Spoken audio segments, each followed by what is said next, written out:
Hey everyone, welcome back to the channel. Today we're diving into a mind-bending historical fact that seriously messes with our perception of time. Are you ready for it?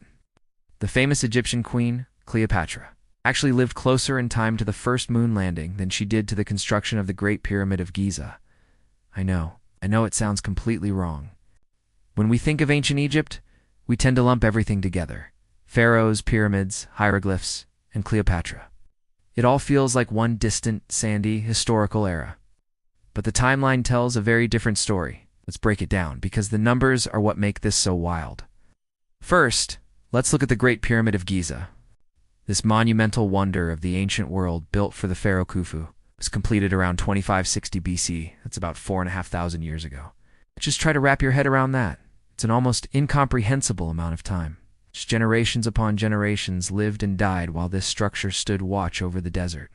Now, let's fast forward to Cleopatra, the last pharaoh of Egypt, a figure immortalized by Shakespeare and Hollywood. She was born in 69 BC and died in 30 BC.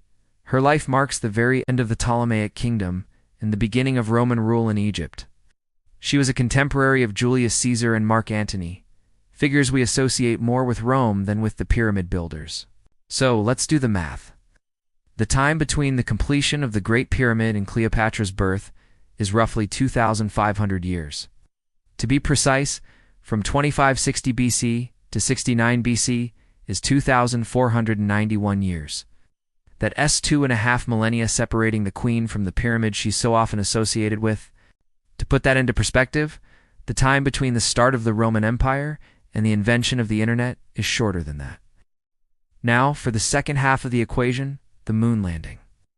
The historic Apollo 11 mission, where Neil Armstrong took his one small step, happened in 1969 AD.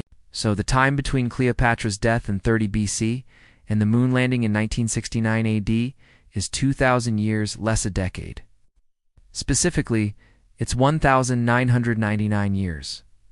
Let's put it side by side. The gap between the Great Pyramid and Cleopatra is about 2,500 years. The gap between Cleopatra and the moon landing is about 2,000 years. That means Cleopatra is a full 500 years closer to us and our modern achievements than she was to the construction of one of her own country's most iconic landmarks. When Cleopatra looked at the Great Pyramid, it was already ancient to her. It was a tourist attraction, just as it is for us today. The civilization that built it was as mysterious and distant to her as the Roman Empire might feel to us. It had been standing for longer than the entire history of Christianity. This simple fact really forces us to rethink how we view history. It's not one continuous flat line. It's full of vast, empty spaces and sudden bursts of change. The ancient world wasn't a single period. Ancient Egypt itself spanned over 3,000 years, longer than the time that has passed since the fall of the Roman Empire. Imagine walking through Rome today. You see the Colosseum, an ancient ruin. For the Romans who built it, the Great Pyramid was already an ancient ruin and twice as old. This timeline twist shows us that history is layered, complex, and often counterintuitive. Cleopatra, a symbol of ancient times, was in many ways closer to the dawn of the space age than to the dawn of the Pyramid Age. So the next time you see a movie that mashes up pyramids and Cleopatra, you can be that person who says, well, actually, and blow everyone's mind. It's a great reminder that our perception of the past can be skewed, and there are always incredible new perspectives to discover. History is just full of these amazing little surprises.